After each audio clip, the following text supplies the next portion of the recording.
ഒരു നാടാകെ കാത്തിരുന്ന കല്യാണം. വരൻ സൂര്യ, വധു മിത്ര.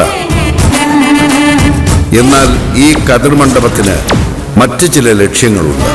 ആരും മറക്കില്ല ഈ കല്യാണ ദിവസം. കാണാൻ കാത്തിരിക്കുക. സ്വയംവര പന്തൽ എല്ലാ ദിവസവും രാത്രി 8 മണിക്ക്. ഞാൻ എന്ത് വാക്ക് മാറ്റിയെന്നാ ഹരിച്ചേട്ടൻ പറയുന്നത്? കല്യാണം കഴിഞ്ഞ് വീട് മാറാമെന്ന് ആതിര സമ്മതിച്ചതുകൊണ്ടാ ഞാൻ ഈ വിവാഹത്തിന് തയ്യാറായത്. പക്ഷെ എന്റെ കുടുംബാംഗങ്ങളോടൊപ്പം ഈ വീട്ടിൽ കഴിയുമെന്ന് എല്ലാവരും മുന്നിൽ വെച്ച് ആതിരെ വിളിച്ചു കൂവി പറഞ്ഞ് വാക്ക് തെറ്റിച്ചു. അത് വാക്ക് തെറ്റിക്കലല്ല ഹരിച്ചേട്ടാ. ഏതൊരു ഭാര്യയെ നിർവഹിക്കേണ്ട കടമയാണ് ഞാൻ പറഞ്ഞത്. അതും ഹരിച്ചേട്ടൻ ആലോചിക്കുന്ന പോലെ വിളിച്ചു കൂവിയതൊന്നുമല്ല ഞാൻ. എന്നെ വളർത്തി വലുതാക്കിയ എന്റെ അച്ഛനോടാണ് ഞാനത് പറഞ്ഞത്. ഒരു മകളെന്ന നിലയ്ക്ക് എന്റെ അച്ഛന് ഞാൻ കൊടുത്ത വാക്ക് ഹരിച്ചേട്ടൻ തെറ്റിദ്ധരിക്കുകയാണ് ഉണ്ടായത്. ഒരു തെറ്റിദ്ധാരണയില്ല, ശരിയായ ധാരണയെ തന്നെയാണ് ഞാൻ സംസാരിക്കുന്നത്. ഓക്കെ, നമുക്കിത് വിടാം. നല്ലൊരു ദിവസത്തെ കലഹിച്ച് ഇല്ലായ്മയുണ്ട. ഈ വീട്ടിലല്ല, പുതിയ വീട്ടിൽ നാളെ നമ്മുടെ ഒന്നിച്ചുള്ള ജീവിതം ആരംഭിക്കും. സമ്മതാണോ അതിലേക്ക്? സമ്മതാണോന്നോ? 100 വട്ടം സമ്മത. അപ്പൊ നാളെ രാവിലെ 7:30 പുതിയ വീട്ടിൽ പാല് കാച്ച നമ്മൾ. അതെ, ഇത് കേൾക്കുമ്പോ എന്റെ അച്ഛന് വലിയ സന്തോഷാവും. പാലുകാച്ചലിന്റെ മുഹൂർത്തം ഞാൻ വിളിച്ചു പറയട്ടെ? വേണ്ട, ഒരാളെയും വിളിക്കണ്ട. ഈ വീട്ടിൽ നിന്നും ആതിരയുടെ വീട്ടിൽ നിന്നും ആരെയും വിളിക്കുന്നില്ല. നമ്മൾ രണ്ടാളും കൂടി പാല് കാച്ചി മാറി താമസിക്കുന്നു. അത്രേ ഉള്ളു കാര്യം. ഹരിച്ചേട്ടാ, ഹരിച്ചേട്ടൻ എന്തൊക്കെയാ പറയുന്നേ?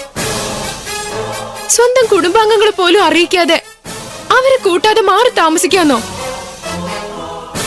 അത് കല്യാണത്തിന്റെ പിറ്റേന്ന്. എനിക്കിത് കേട്ടിട്ട് തല തന്നെ പെരുക്കുന്നു. ആതിര എന്താ നമ്മുടെ മാറി താമസത്തെ പറ്റി ആദ്യമായിട്ട് കേട്ട പോലെ പറയുന്നത്?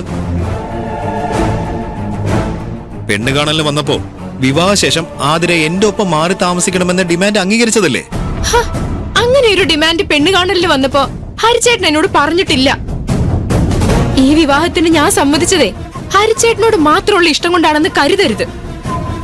ഹരിച്ചേട്ടന്റെ അച്ഛൻ, അച്ഛമ്മ, ജയകൃഷ്ണൻ, അനു, അനഘ ഇവരെയും കൂടി ഇഷ്ടപ്പെട്ട് ഇവരോടൊപ്പം ഇവരിൽ ഒരാളായി ജീവിക്കാൻ വേണ്ടിയാ ഞാൻ ഈ വിവാഹത്തിന് തയ്യാറായത്. കൊള്ളാം, ബെസ്റ്റ്. ആതിര പറഞ്ഞത് ശരിയാ. ഞാൻ ഡിമാൻഡ് ഒന്നും ആതിരയോട് പറഞ്ഞിട്ടില്ല. മാറി താമസിക്കാൻ ആതിര സമ്മതിക്കണമെന്ന ഡിമാൻഡ് ആതിരയോട് പറഞ്ഞത് എന്റെ അച്ഛനാ. അങ്കിളോ? അതെ, ആതിര ഡിമാൻഡ് അംഗീകരിച്ചെന്ന് അച്ഛൻ പറഞ്ഞപ്പോ ഞാൻ ആതിരയെ ഫോണിൽ വിളിച്ച് എന്റെ ഡിമാൻഡ് ഒക്കെ ഓക്കെ ആണോ എന്ന് ഞാൻ ചോദിച്ചു. ഡബിൾ ഓക്കെ എന്നാണ് ആതിര മറുപടി പറഞ്ഞത്. ഓർമ്മയില്ല നിനക്കത്? ആലോചിച്ച് നോക്കാതിര.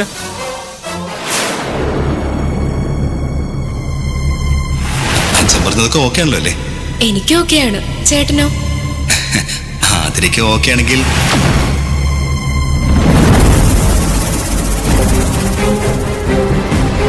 എന്താ ആതിരെ ഇങ്ങനെ നിൽക്കുന്നേ? സത്യം പറ, എന്റെ ഡിമാൻഡ് ആതിര അറിഞ്ഞിരുന്നില്ല അല്ലേ? ഇല്ല, അങ്കിൾ എന്നോട് ഹരിച്ചേട്ടന്റെ ഡിമാൻഡിനെ പറ്റി ഒന്നും പറഞ്ഞിട്ടില്ല. ഹരിച്ചേട്ടനെയും കൂട്ടി ഞങ്ങളെ വിട്ടു പോവരുതെന്ന അങ്കിൾ അന്ന് എന്നോട് പറഞ്ഞത്. കല്യാണം നടക്കാൻ എന്റെ ഡിമാൻഡ് ആതിരയോട് പറയാതെ വേറെ എന്തോ പറഞ്ഞ് ആതിര സമ്മതിച്ചു എന്നോട് കള്ളം പറയുമായിരുന്നു എന്റെ അച്ഛൻ. പക്ഷേ നമ്മൾ മാറി താമസിക്കാൻ പോകുന്ന പുതിയ വീട് ഞാൻ ആതിരെ കൊണ്ടുപോയി കാണിച്ചു തന്നല്ലേ? അന്ന് അത് ചുറ്റി നടന്ന് കണ്ടിട്ട് നമ്മുടെ പുതിയ വീട് അടിപൊളിയെന്ന് നീ പറഞ്ഞല്ലേ? അവിടേക്ക് നമ്മൾ മാറി താമസിക്കുന്നത് ആതിരയ്ക്ക് അന്നേ അറിയായിരുന്നല്ലോ. നമ്മൾ മാറി താമസിക്കുന്ന വീടെന്നത് നമ്മൾ രണ്ടാളും മാത്രം മാറി താമസിക്കുന്ന വീടാണെന്നൊന്നും എനിക്കപ്പോ മനസ്സിലാക്കാൻ പറ്റിയില്ല. ഞാൻ കരുതിയത് നമ്മൾ രണ്ടുപേരുടെയും കുടുംബങ്ങൾ ഒരുമിച്ച് താമസിക്കാൻ പോകുന്ന വീടാണെന്ന. 2 കുടുംബങ്ങൾ ഒരു വീട്ടിൽ കഴിയണമെന്ന എന്റെ ആഗ്രഹം അങ്കിളിനോട് ഞാൻ പറഞ്ഞിരുന്നു. ഹരിച്ചേട്ടൻ അതിന് സമ്മതിച്ചിട്ടാണ് എന്നെ ഫോണിൽ വിളിച്ചതെന്നാ ഞാൻ വിചാരിച്ചിരുന്നേ. ആ പുതിയ വീട്ടിൽ നമ്മൾ എല്ലാവരും ഒന്നിച്ച് ജീവിക്കാമെന്ന പ്രതീക്ഷയിലായിരുന്നു ഞാൻ. അല്ലാതെ ഹരിച്ചേട്ടൻ കരുതും പോലെ നമ്മൾ രണ്ടാളും മാറി താമസിക്കണമെന്ന ചിന്ത എനിക്കുണ്ടായിട്ടേ ഇല്ല. ശരിയാതിരെ, മാറി താമസത്തെ പറ്റിയുള്ള ഡിമാൻഡ് നീ അറിഞ്ഞിരുന്നില്ല. നിന്നോട് എന്റെ അച്ഛൻ അത് പറഞ്ഞിരുന്നില്ല. ഇനിയിപ്പോ അതേപറ്റി ഒരു പ്രശ്നം വേണ്ട. നാളെ നമ്മൾ രണ്ടാളും പുതിയ വീട്ടിലേക്ക് പാല് കാച്ചി മാറി താമസിക്കുന്നു. സമ്മതിച്ചോ? ഇല്ല ഹരിയേട്ടാ, ഇത് ശരിയല്ല. മാറി താമസിക്കാൻ ഞാൻ വരില്ല. ഞാൻ പറയുന്നത് കേക്കാതിരെ. മാറി താമസത്തിന്റെ കാര്യമല്ലാതെ മറ്റെന്തെങ്കിലും പറ. ഇതല്ലാതെ മറ്റൊന്നും എനിക്ക് പറയാനില്ല. എന്താ മെഴിച്ചിരിക്കുന്നേ? പോയി അച്ഛനോട് വരാൻ പറ. ചെല്ല്. അതെ, നിക്ക്. നമ്മളെ രണ്ടുപേരെയും പറഞ്ഞു പറ്റിച്ച ആളെ ഞാൻ തന്നെ നേരി പോയി കണ്ടോളാം. ആതിരയോട് നേരിട്ട് ചോദിക്കാമായിരുന്ന കാര്യത്തില് അച്ഛനെ ഉൾപ്പെടുത്തിയതേ ആ മനുഷ്യനെ ഞാൻ കണ്ണടച്ച് വിശ്വസിച്ചത് കൊണ്ടായിരുന്നു. ആ വിശ്വാസം ഇപ്പൊ നഷ്ടപ്പെട്ടിരിക്കുന്നത്. നമ്മുടെ രണ്ടാളുടെ ജീവിതം വെച്ചിട്ട് ഈ വൃത്തിയായിട്ട കളി കളിച്ച എന്തിനാണെന്ന് ആ നാവിൽ തന്നെ എനിക്ക് കേൾക്കണം. എന്നിട്ട് വേണം രണ്ടിലൊന്ന് തീരുമാനിക്കാൻ.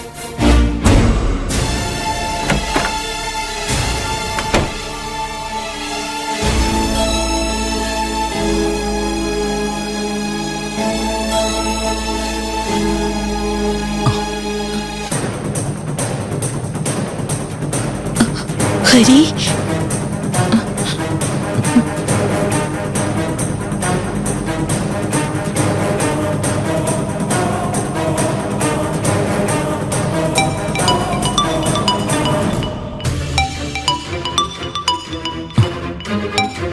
ഹലോ, മുരളിയാ.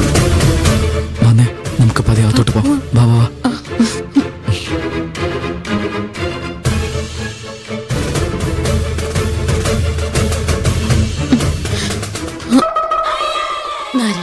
ഇങ്ങനെ ജനിച്ചു ഭൂമിയിൽ നരകവാരീതി നടുവിൽ ഞാൻ നരകത്തീ നിന്നെ കരകേറ്റിയിടണേ തിരുവയ്ക്കും വാഴും ശിവശംഭോ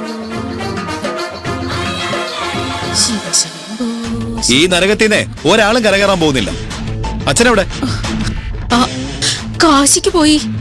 ദേ അച്ഛമ്മേ, തമാശക്കല്ലേ? സകല പിടിയും വിട്ട് നിൽക്കുമ്പോഴാ ഒരവിഞ്ഞ തമാശ.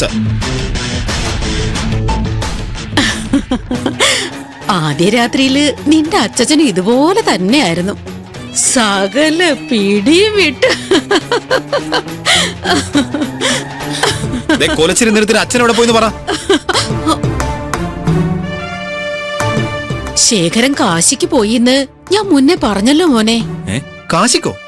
അതെ, വാരണാസി. ഹരിമോന്റെ കല്യാണം ഒന്നും നടന്നു കിട്ടുകയായിരുന്നെങ്കില് ഗംഗയിൽ വരെ പോയി മുങ്ങായിരുന്നു എന്ന് അച്ഛൻ പറയാറുണ്ടായിരുന്നില്ലേ? ആ നേർച്ചയ്ക്ക് പോയിരിക്കുക രാജശേഖരൻ. അത് നേർച്ചയായിരുന്നോ? വല്യേട്ടന്റെ കല്യാണം നടക്കാത്തതില് അച്ഛൻ നിരാശ പ്രകടിപ്പിച്ചതായിരുന്നില്ലേ? മിണ്ടാതിരിക്കടി.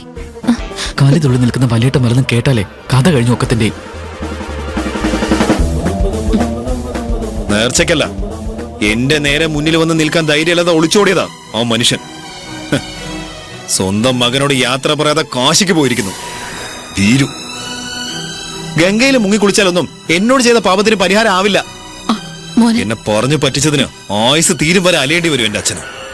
മോനെ ഹരി, സ്വന്തം അച്ഛനെ കുറിച്ച് ഇങ്ങനെയൊക്കെ പറയുന്നത് ദൈവദോഷമാണ് മോനെ.